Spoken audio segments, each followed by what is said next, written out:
Devant la Cour suprême à Washington, ils sont déjà plusieurs curieux à faire la queue.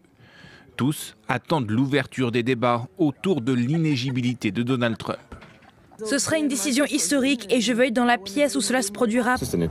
C'est fascinant parce que cela place idéologiquement les juges dans des positions étranges dans lesquelles ils ne se trouvent pas normalement. Et puis y ajouter la politique rend le tout beaucoup plus intéressant.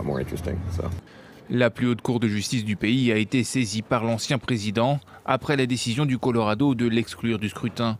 La justice de cet État considère que les actes de Donald Trump le jour de l'insurrection du Capitole le 6 janvier 2021 relevaient du 14e amendement.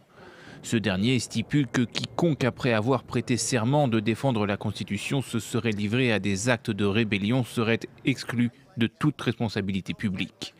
La bataille juridique entre les deux camps s'annonce longue et pointilleuse. Le caractère inédit de l'affaire rend difficile tout pronostic. Une chose est sûre, la Cour suprême tâchera de statuer avant le début de l'élection présidentielle.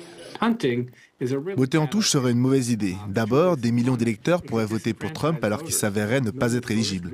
Et deuxièmement, ce serait le chaos si le pays ne savait pas, pendant toute l'élection, si Trump est éligible ou non. Cela serait une recette pour de véritables troubles sociétaux, peut-être même de la violence.